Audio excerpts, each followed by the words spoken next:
Verið velkomin, kæru gestir. Það mjög ánægjulegt að vera hér í Grófsku í dag með þennan viðburð. Þar sem þessi fræðimaður sem talar hér í dag hefur verið gestafræðimaður hjá tölvunarfræðideild Háskóla Íslands. Viðburðurinn fer fram á ensku og ég mun núna skipta yfir. Dear guests, I welcome you all to this Fulbright Forum.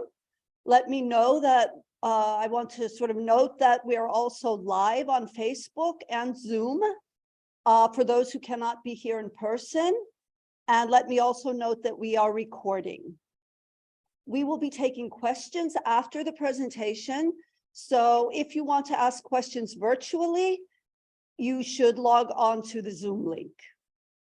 For those who are here in person, there are some refreshments, so please help yourself to those.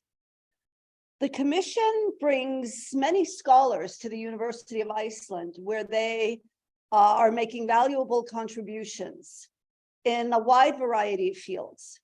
Today, we're going to hear from a scholar who's here on a Fulbright-Iceland National Science Foundation Cybersecurity Distinguished Scholar Grant. It's a mouthful.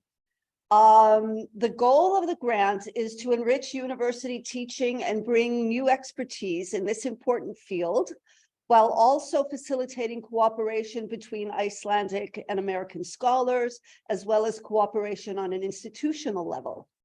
So let's give a warm welcome to Fulbright-NSF Distinguished Scholar in Cybersecurity and Critical Infrastructure, Dr. Rakesh Verma. He is visiting from the University of Houston, where he is a professor of computer science. He's hosted, as I said, by the Department of Computer Science here at HÍ. Where he has both been teaching and working with faculty members on a collaborative research project, eGuard evaluating and reducing cyber risk. So I'm going to give the floor now to you, Rakesh. Thank you very much, Belinda. And thank you all for coming today. Góðan daginn. That's about half my Icelandic. So let's begin. I am coming from the REDAS laboratory from the University of Houston, and our mission in the laboratory is to do cutting-edge research and education on reasoning techniques, automatic reasoning techniques, data analytics, and cybersecurity. And eventual goal is to, converge all these disciplines together into one system, and we will see how that goes. So a quick introduction to the University of Houston. Many of you may not know that we have a beautiful campus, which is 550 acres, and we are roughly 47,000 students now, and about 2,600 plus faculty and staff, and 47 PhD programs. And this is something that I have been participating in for a while. So I co-led the application for the National Security Agency and the Department of Homeland Security in the US. We are a certified center of information assurance education, as well as cyber defense research. Many universities have the Center for Education, and some have for the research, but there are very few which have for both research and education. So we are particularly proud of that. The goals of my Fulbright stay here in Iceland were research, education, and of course, learning about Iceland, and also, reading a lot, learning a lot, thinking a lot, and writing a lot. But I cannot really share all the products of reading, thinking, learning, and writing today. Hopefully they will come out over the next several, couple of years, let's say. I will talk more about the first three today. So let's start with the eGuard project, which is a collaboration with Dr. Gerardo Renega. And our preliminary version of a security survey is ready. The next steps are several, as you can see. What we are trying to do in this project is to get an idea of how well people across different countries and cultures, right, are responding to the security education that they are getting. And also, how do they determine, right, that something is an attack? So these are broadly speaking the goals of this survey. And we want to launch it in several countries, initially Iceland and the US, and then maybe expand to Canada and maybe other countries as well. So that project is going to occupy the next several months for us. And we have made a good beginning here at the University of Iceland. And I taught a course on security analytics. And this is my chance to do a shameless plug for my book on cybersecurity analytics. Okay, I use this as a textbook for the course. And teaching this course in Iceland was a very, very interesting experience for several reasons. And of course, you know, the whole new environment. I was using Canvas for the first time. At the University of Houston, we have been using different systems.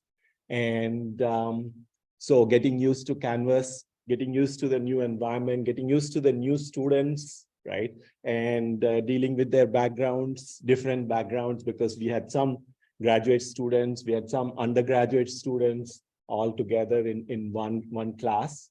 And so also it was really interesting because I was doing all the grading myself, right? Luckily, I didn't have a huge number of students, right? So I was able to do the grading for, you know, 4 different homeworks, 4 different quizzes, 4 different post tests, and so on. And then we also have the project grading still remaining. So there's quite a bit of grading to do. But why do I bring up all this grading? The reason is that I learned so much about what the students are learning from my classes through the grading, right? And that was really an eye-opening experience, which led to rethinking the whole course. And not only that, on some of the problems, students had some counterintuitive results, like they were supposed to run a machine learning classifier and then use that as the base classifier for an ensemble of classifiers. And it turned out that the ensemble worked worse than the base classifier, right? And so that was completely counterintuitive. And so I started digging deeper into why this is happening. And that led to a whole new learning experience for me.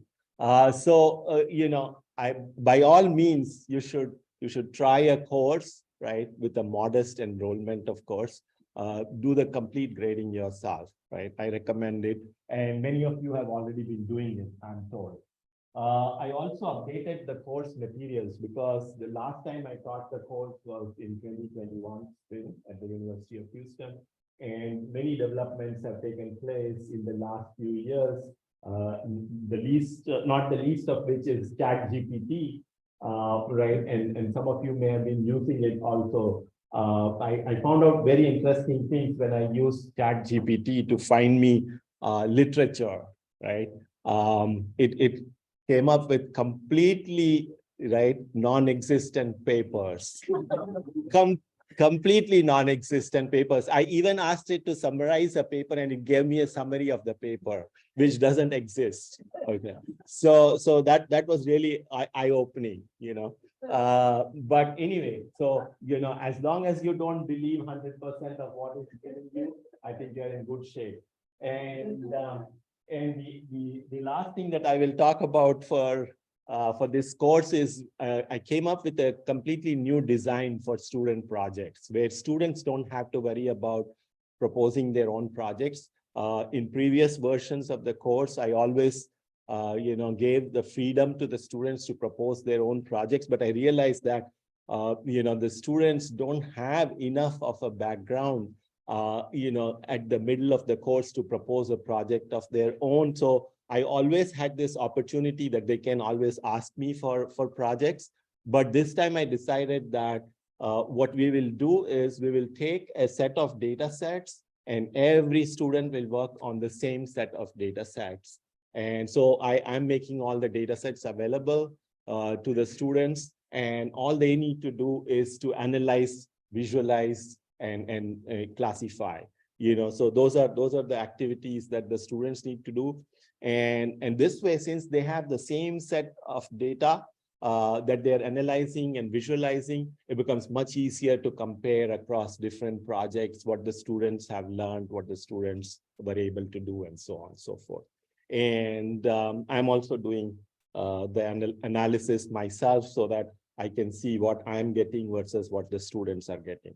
So this is about the course, the security analytics course, which is ending on May 9 with student presentations on Zoom, since I will be in the US and some students will be traveling as well. So, okay. Let's move on to Project Iceland next. I attended a very, very fun course on Icelandic 2 at University of Iceland. I missed the sign-up deadline for Icelandic 1. So I landed up in Icelandic 2.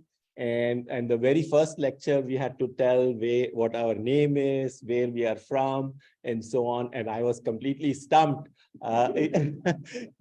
So even though I had taken 5 hours of Icelandic before coming to Iceland, so it wasn't really sufficient for me, and it was kind of a bit further in time. So I had lost some of my Icelandic because I hadn't used it.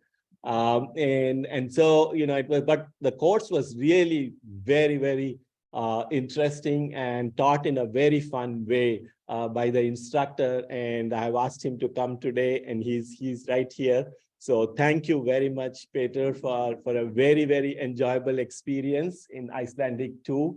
And I'm trying to get rid of this smile here, but it will take a lot of effort on my part and much more time than I've been able to devote to it. But I do propose to learn Icelandic at some point, right? Currently, I'm trying to learn Mandarin. For a while, it's been going on, this effort of mine. But I think it'll pick up speed now, and then I'll move on to Icelandic in a big way. So Project Iceland is still in progress, of course, and I've been able to get some shots from the top of the tower here. And I learned about Iceland history in this museum. I don't know how many of you have visited, because I talked to some of my students and they said they've never been there. So, and I also went to the Whales of Iceland Museum, and there was a very, very interesting documentary on orcas. Apparently, orcas have a very sophisticated culture and also language, and different groups of orcas have different languages, slightly different languages, right? And scientists are still trying to learn about this language of orca, and it's a very, very interesting project. And believe it or not, I also got a proposal to review during my stay here, in which actually they cited a paper about trying to learn the language of whales. They didn't specifically mention orcas, so coincidences do happen, right? I just saw this documentary and I got this proposal, which is citing this paper on whales sound. Project Iceland, of course, I must also thank my fellow Fulbrighters. Some of them were able to come to this game that we watched, and it was really fun. I wish that I had a picture of all of the Fulbrighters, but maybe Belinda has, and she can share if you're interested. And what's next, right? So from this point on, it will be mostly Project Iceland, less of eGuard in the security analytics course, right? My advertisement of Iceland has been fairly successful. Several of my friends from my bachelor's days are planning to come with their spouses. And also I'm going to have my brother and his wife from India and my wife and daughter from the US. So we have a whole group of about a dozen or so people. And hopefully this will lead to a snowball effect in the future, right? And you'll have many more visitors to Iceland. And with that, let me summarize. My whole stay has been really fun, as well as very, very productive in Iceland. And I hope that all of you will stay in touch. Bless. And I do have some acknowledgements, right? This visit would not have been possible and would not have been comfortable because without the help of a whole host of people, Belinda, Peter, and Sole from the Fulbright Commission of Iceland, Matthias Book, Christian Jonathan, who is not able to join us today. He helped me a lot. Helgi, who is here, and my roommate, Paul, Hemanathan, who is here as well, Teresia, right? She gave me a lot of interesting contacts and observations about how previous courses in security were taught. And of course, all my students at the University of Iceland deserve a very big thank you. It has been a real privilege and an honor to be hosted by Iceland and its very nice people. I call it Paradise Land. Yes.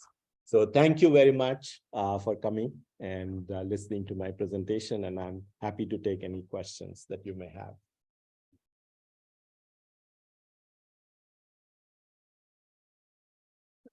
Do we have questions from the room? Yes.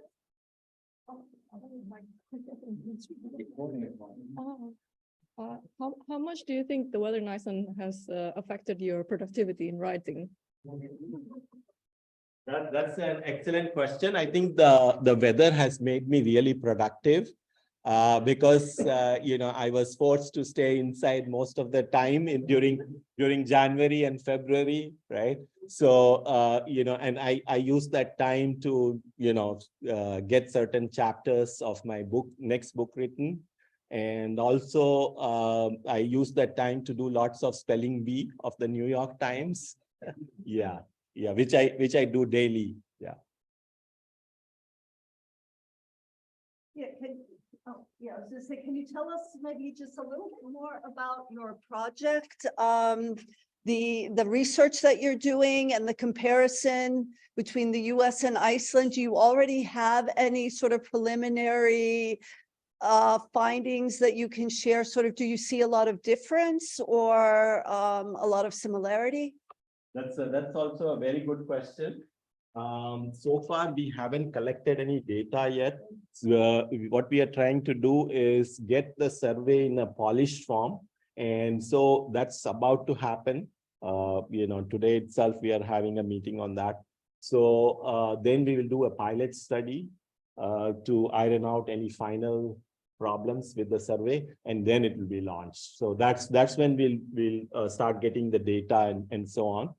The interesting thing is that I noticed is mostly anecdotal, right? From talking to students here and also talking to the professors and staff members.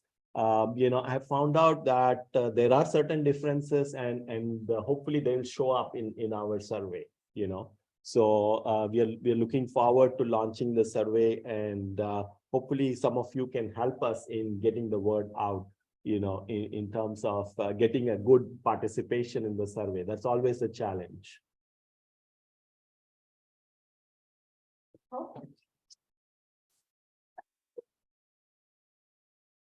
Did you find that were there any cultural differences in the background of the students that made certain material sort of more remote or familiar with them compared to the US? Yes, it proved that the backgrounds were quite different from the US. I had to adapt the materials to some extent.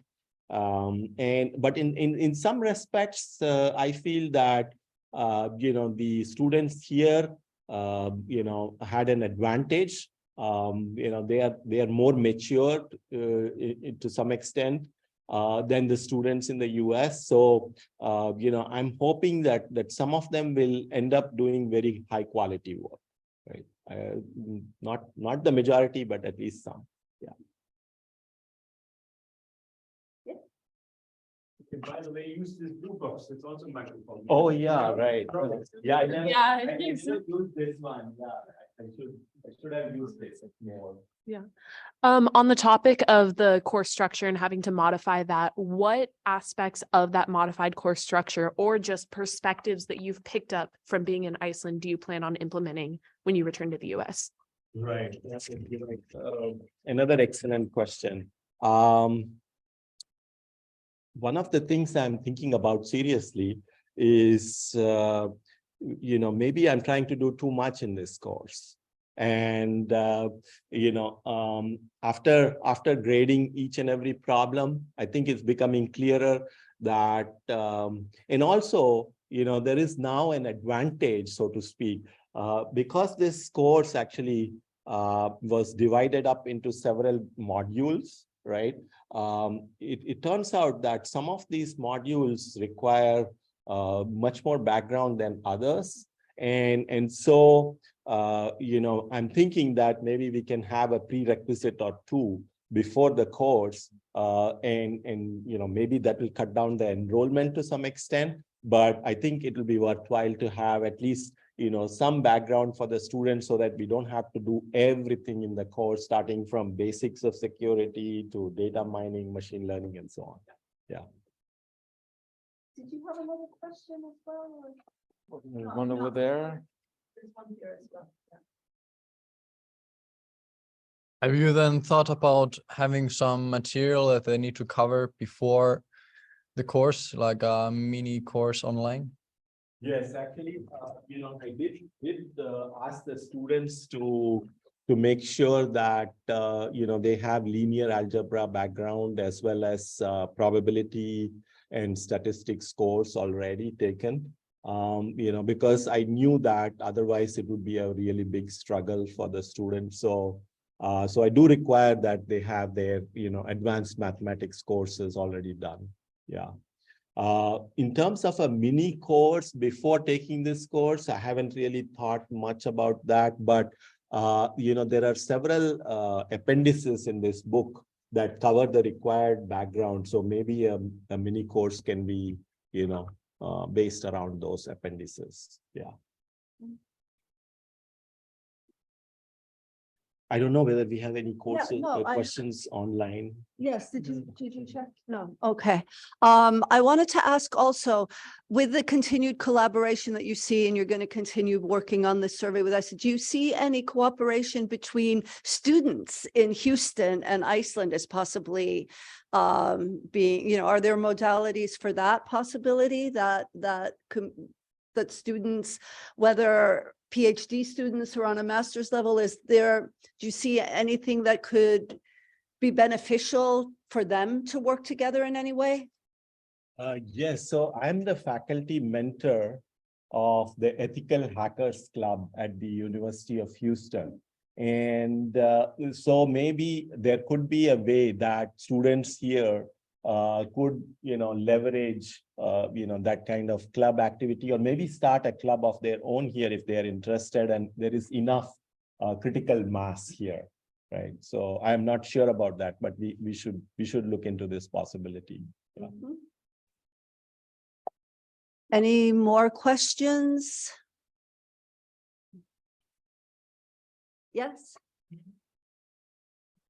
Would you pass that back? Okay. So after this semester here, like, what would be the advice to give to future Fulbright scholars coming over here, both like academically and logistically, how they can make the most of their stay in Iceland? Yes, I think, this is very useful for future Fulbrighters. They definitely need some guidance in who to ask for what. So it happened that I asked for housing assistance from, the housing office, and they said, here are some links, and then, go and look at these links and do your own research. Basically, they left me high and dry, in short. So if I had reached out to, let's say, Matthias or Christian, things would have been much better. Christian is eventually the one who arranged my housing for March and April. Although I had a contract all the way from January to April, I pulled out of that contract because that was in Kopavagur, like 7 kilometers away. And, so it was not very convenient. And I think that was probably the best decision that I made to break that contract and move to, the current location. I really need to thank the landlord as well for the, apartment I am in. He has an excellent library, and I've been making full use of it. So thanks to Jorinder. Yeah, so I think one aspect is housing. That was definitely a challenge for me. Other aspects, I think, Matthias, you took care of them, most of them. Yeah. Adjusting to the cold weather of Iceland. Your emails were very, very helpful. Yeah.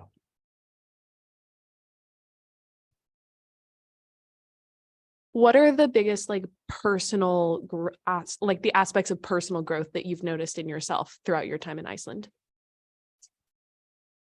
Amazing question. There are many aspects of personal growth. My whole vision of life has changed.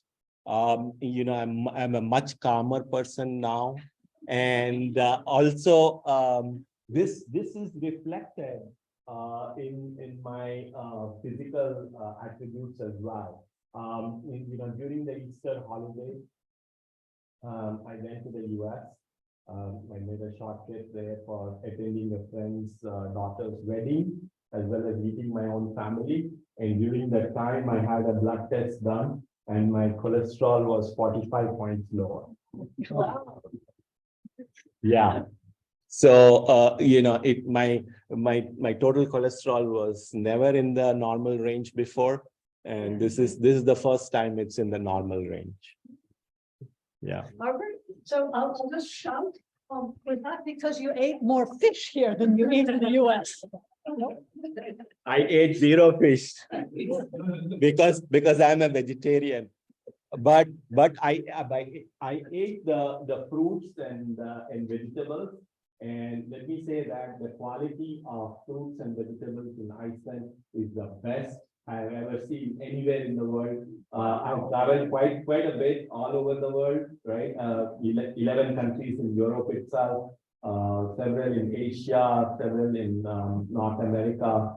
I stayed in France for a whole year, long time back. They also had excellent fruits, but compared to Iceland, no place on earth currently, stands close, in my opinion. In terms of the berries I have had, the strawberries I know they come from Morocco and Netherlands,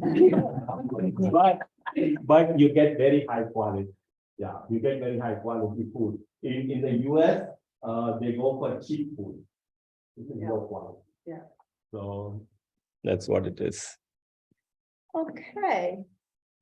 I think then we can just say thank you. Thank you.